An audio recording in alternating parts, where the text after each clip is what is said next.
What's going on? My name is Psyche, and welcome back to the last of my Dead Cells 2.1 tier lists. Today, finally, we will be looking at the skills of the game. And with the new DLC Fatal Falls just around the corner, I thought I needed to get this out quick because soon the game will be updated. So, as for the skills, I'm generally not too harsh on the ratings.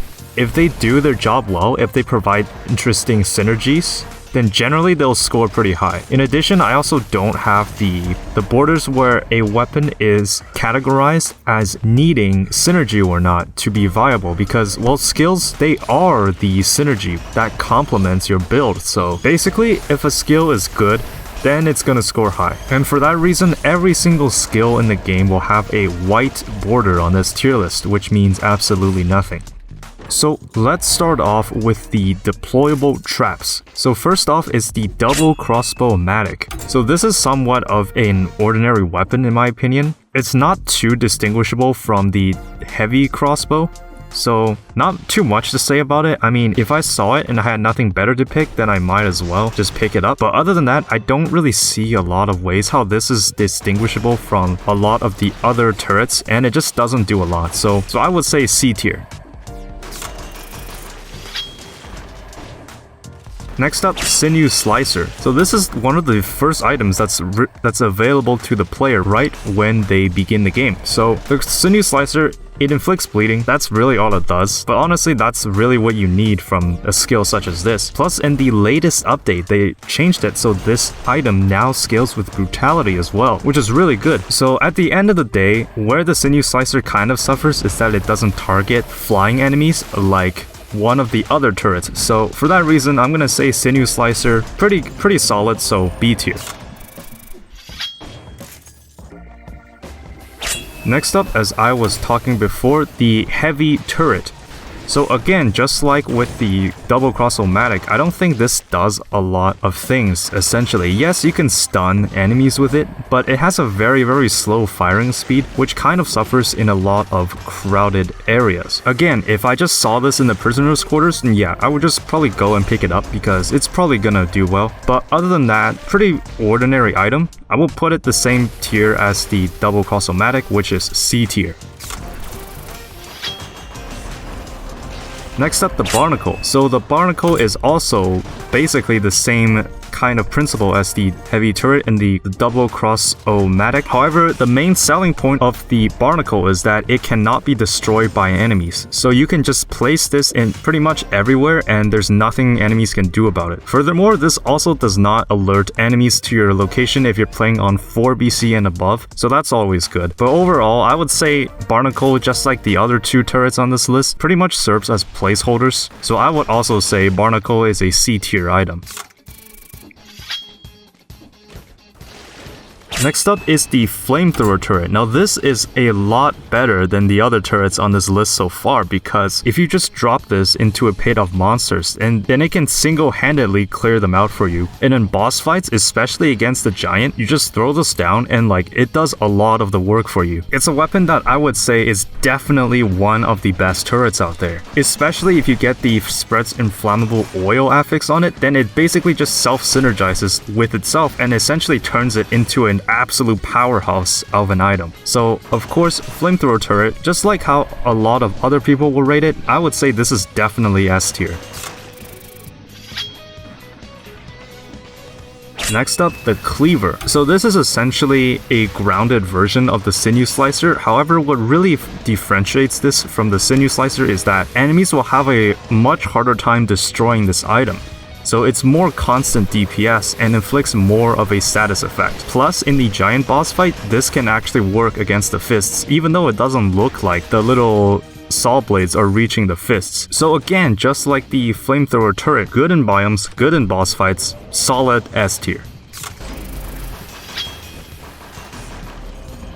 Next up, the Wolf Trap. So the Wolf Trap has a lot of utility functions in bosses because it activates rooting synergy, because normally it's really hard to freeze or root bosses. Like I said in the previous tier lists, if you root a boss for the first time with the repeater crossbow, then it works as normal, but after some time, the boss just cannot be rooted anymore. And Wolf Trap is one of the few items that make rooting synergy viable, such as with the Nutcracker, because you really want to root bosses, but like I said, it's really hard to do that unless you have the Wolf Trap. So Wolf Trap's dual scales with tactics and survival, which is very good, makes a lot of builds viable, has some really good affixes, so obviously this is also going to be S tier.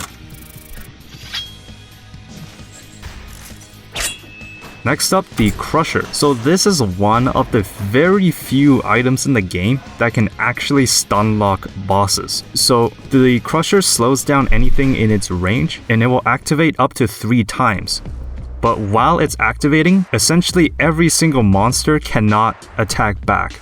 So you can just keep hitting the boss over and over until the 3 charges are used up. And this is extremely helpful in a lot of situations where if you're running a tactics build, you can't afford to get hit. Then you just drop this on top of the boss and the boss is basically stun locked for like 5 seconds, which is fantastic. With the Crusher 2, I will give this S tier. Next up is the Explosive Decoy. So I actually started to like this item over time because the damage that the Explosive Decoy does is actually pretty substantial. If you're cursed or in a tricky situation, you can just drop this on the floor, climb up to a safe place, and then everything in the surrounding area will die off. It's still practical against bosses, though the long cooldown can hurt it somewhat. And also there is the rare instance where it just doesn't work. So overall, despite its flaws, I'm gonna say the Explosive Decoy is an A tier item. Next up is the door, the emergency door. I don't see how this can work outside a build without the crowbar, but now, like I said before in the last video, the crowbar scales with brutality only, and this is a tactics only item, so I can't see how this works. I mean, sure, it has some good affixes, but why pick out the door when you can get the same affixes on an item that actually does something? So the door, just extremely useless, D tier. So last of the turrets is the Tesla coil. Now, despite the nerf to this item in the latest update, this item is still extremely powerful because one of the major distinctions that the Tesla coil has apart from the other turrets is that this item can target flying enemies as well. So if you're in a crowded area, just stay inside the radius of the Tesla coil and everything around you will just die off. It's extremely good, does a lot of good work for you, and it only scales with tactics, which makes sense considering tactics should have the best items in the game. So yeah, despite the nerf, I would say Tesla coil is still an S tier item.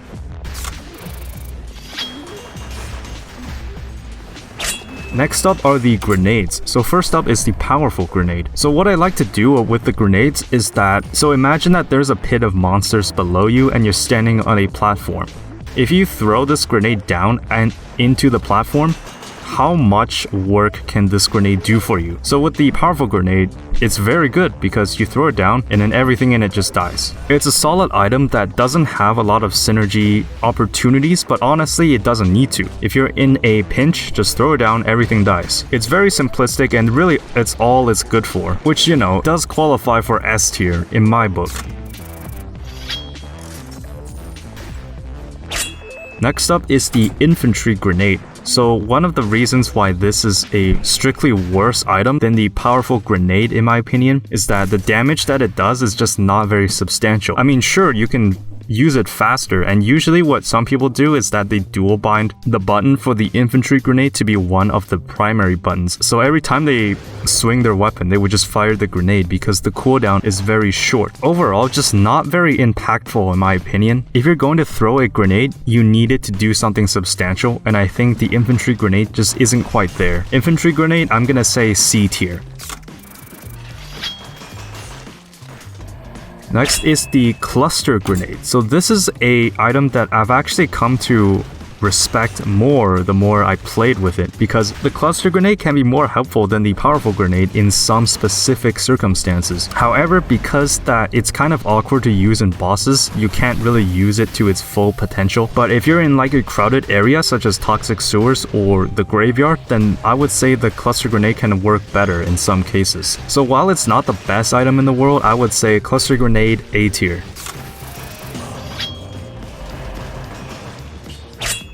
Next up is the magnetic grenade. So this is also an item that inflicts electric damage as well as pretty much lock down any enemies in its radius. And what's really cool about the magnetic grenade is that it can actually hit things through walls. So if you're cursed, again, if there's a pit of enemies just below you, you just throw down the magnetic grenade and then everything in it just dies essentially. Really powerful. It also repels projectiles, which is always a bonus. So also with the magnetic grenade, I'm gonna say S tier. Next is the stun grenade. So this is essentially one of the worst items in the entire game because in bosses this just doesn't do anything. And essentially what are you going to do with the stun mechanic? Because if you don't have something like Nutcracker, the stun is essentially completely worthless. Same goes for the damage. Like the damage that this does is like non-existent. I can't see a scenario how this can ever work. So again, imagine that there's a small pit of enemies below you and you just throw this in there. I mean, yeah, the enemies will be stunned for like 1 second, but it will do like no damage and you probably just wasted the skill. So stun grenade, kind of useless. I'm gonna say D tier. Next is the ice grenade. This is actually pretty good because it can do something right away and activate frozen synergy. You can activate the blading synergy when the victim thaws. That's one of the affixes, so if you get that, that's always good. But against bosses, this kind of suffers because bosses don't like to be frozen. So overall, fairly decent item, but not the best out. I'm gonna say ice grenade, B tier. Next, the fire grenade. So this is also an item that functions similarly to the magnetic grenade, only this time it inflicts fire damage. But what's good about this item is that it activates the burning status, which can be helpful in both biomes and bosses. And although this doesn't repel enemy projectiles, it's still a very solid item. So fire grenade, S tier. Next up, the root grenade. So again, just like how the stun grenade works, the root grenade does like no damage. Like I think it can kill rats, but other than that, you need something to make it work. So maybe you have like something that synergizes with rooting, such as the Nutcracker. But other than that, I can't really see a scenario where you would pick this item over basically any other item that actually does something. If you throw this item into a pit of enemies below you, it would just root them for like 2 seconds, but then, you know, there's nothing you can really do in that time frame unless you have something synergizes with rooting. So really situational item, and I would say C tier.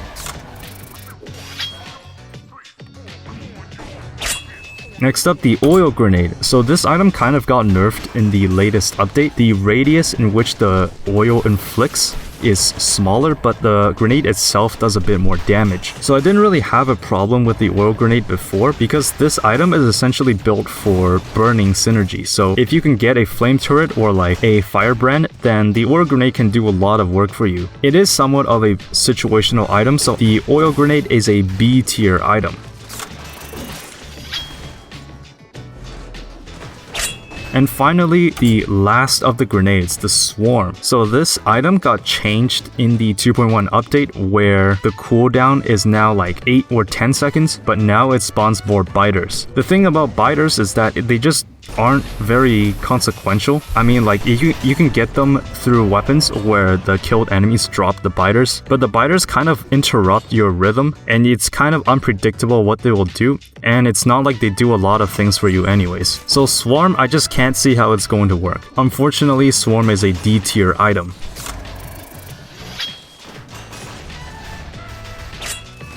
So finally moving on to the skills or the powers.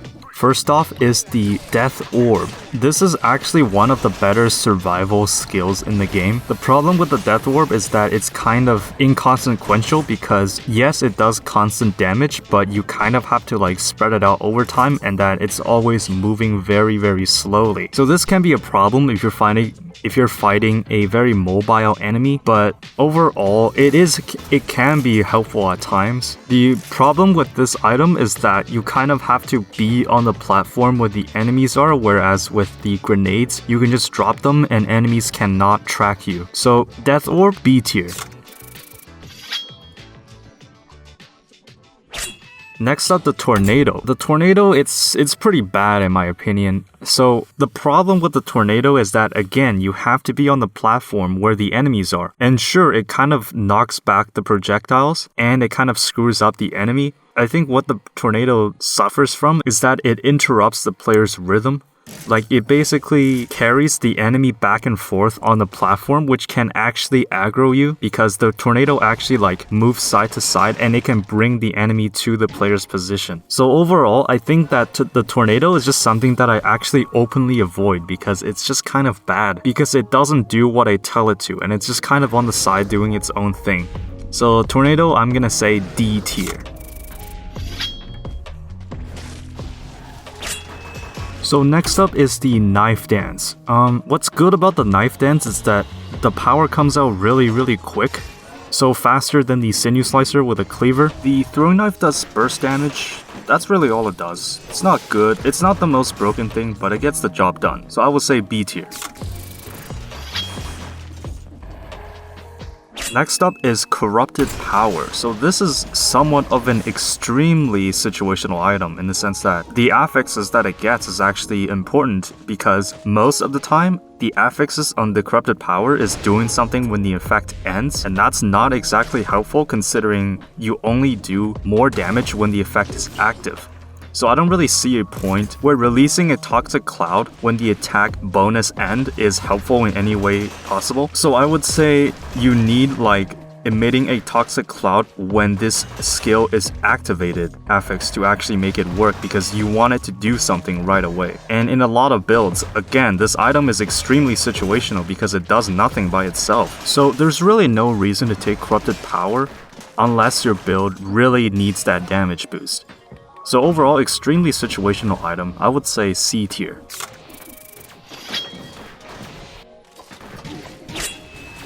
Next up is vampirism. So vampirism is one of those items where I think taking it actually hurts you on your run because just having the vampirism in your inventory means that it's possible to activate it and then you just lose all of your health because this item essentially just erases all of your health as rally points, and if you can hit something right away with it afterwards, then yeah, I mean, you can get some health back, but it's extremely risky and setting your health to 1 is just not something that you would normally do. I mean, sure, you can use this an infinite amount of times, but again, how helpful can you find this skill to be? So in the past, this used to be a one-time use item and I thought that was fine. Like, I think one-time use items could have a place in Dead Cells. It's just that vampirism at its current version is just not good at all. So I'm gonna say D tier.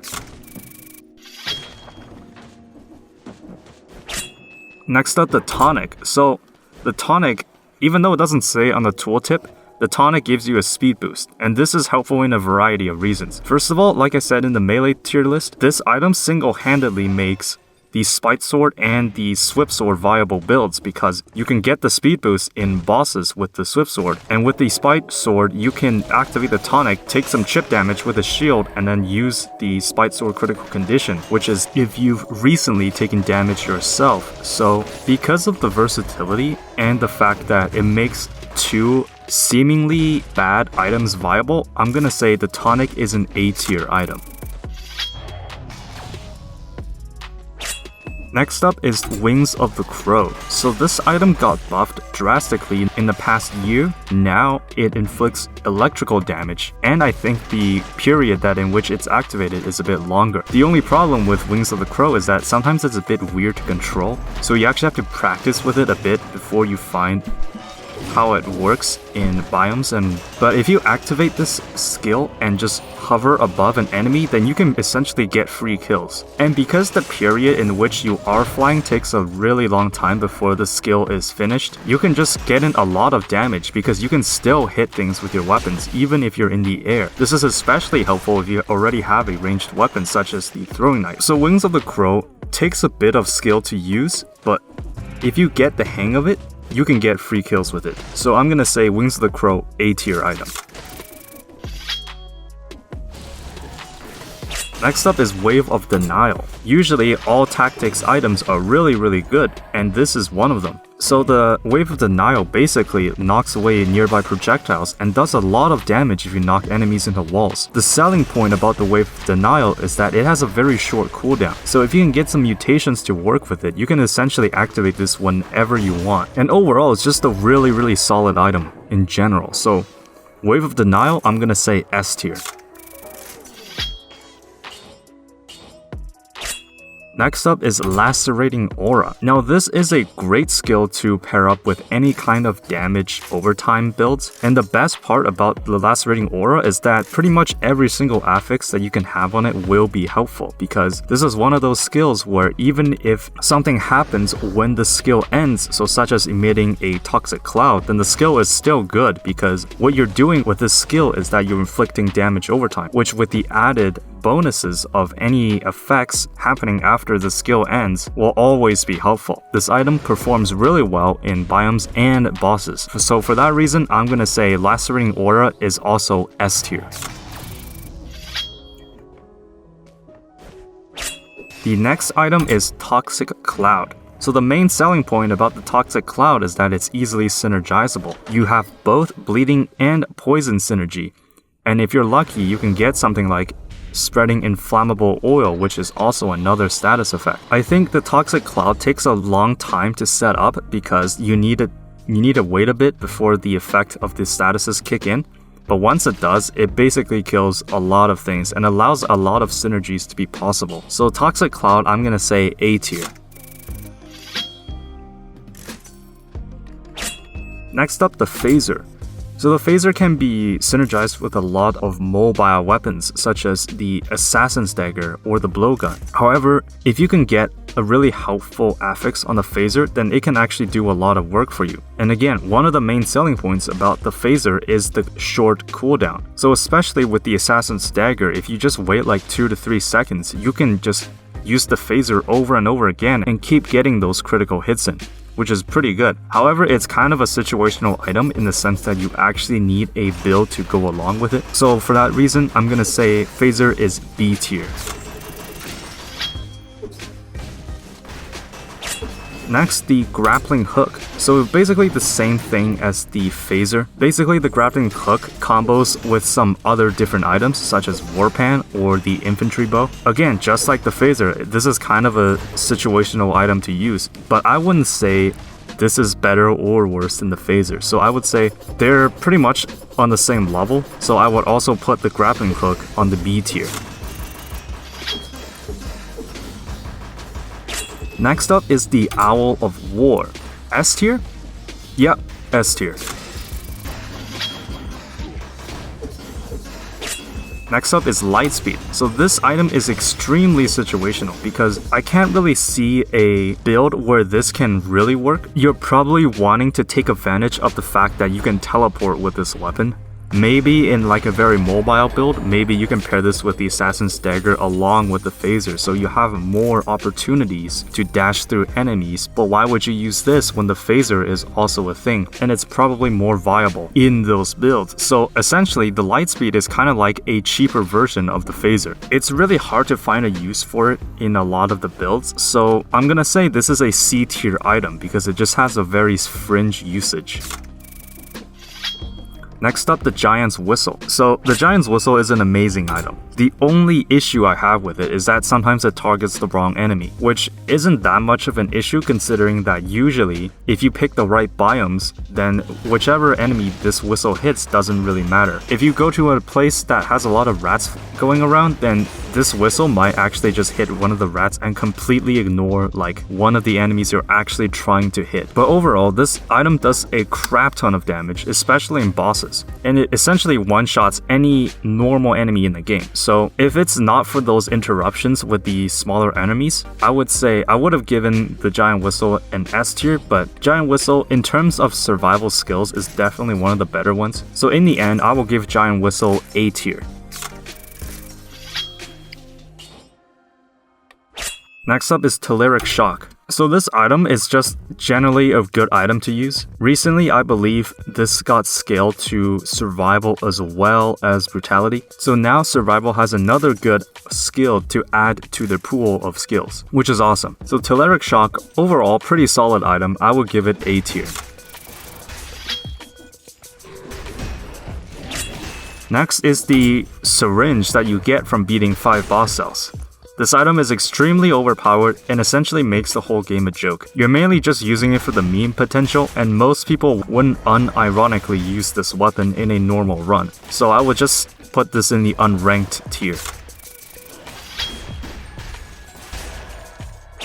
So the smoke bomb really has only one use, and that is if you get the freezing nearby enemies when the effect ends affix. So how that combo works is that you use the smoke grenade, which turns you invisible, you attack something, which turns you visible again, and then it freezes everything around you, which can kind of work in some situations, but if that's the case, why not just pick the ice grenade? So this is another item where I just can't see how it's useful in a lot of situations. So Smoke Bomb, unfortunately, I'm gonna say it's a D tier item. Next up is the Mushroom Boy. So the Mushroom Boy, when it actually works when you tell it to, then it's very, very good. So the main issue with Mushroom Boy is that it interrupts a lot of your attacks and kind of disrupts the rhythm of your gameplay, especially if you have a shield, because the Mushroom Boy is very unpredictable whether or not he will stun an enemy or just let the enemy run to you. You kind of need a specific build to go along with Mushroom Boy to actually make it viable, such as a flawless build, because you probably won't be using a shield anyways. And yes, you can make it explode and it will pretty much kill everything. However, it's not really viable in bosses, considering the cooldown on that explosion attack is very, very long. So Mushroom Boy, very situational. I'm gonna say a C tier item. And lastly, we have the Ice Armor. So the Ice Armor, although it scales with survival only, I've seen some people use this in tactics builds, because in tactics builds, you just don't want to get hit. And the Ice Armor kind of provides that one-shot prevention system where you would block an attack that would have taken out like 75% of your overall health. So Ice Armor is actually not bad at all. It can be used in a lot of situations where you just run up to an enemy, let it attack you, and since you know that you will be protected, you kind of just kill the enemy without fearing of getting hit yourself. Overall, I would say the Ice Armor takes some degree of practice to get used to, but when it works, it's a very, very good item. So Ice Armor, A tier. So that's going to be it for my skills tier list for Dead Cells 2.1. This concludes my overall tier lists for this version of the game, with Fatal Falls launching later this month. I will probably have to make new tier lists for the upcoming update, because I'm pretty sure they will change. They will rebalance some of the existing items, which I'm very, very excited for. So until Fatal Falls comes out, this will be my final tier list for the melee, ranged, and the skills in Dead Cells. If you disagree with one of my ratings, feel free to tell me in the comments. I'd love to hear what other people think. So that's going to be it for this video. Thanks for watching.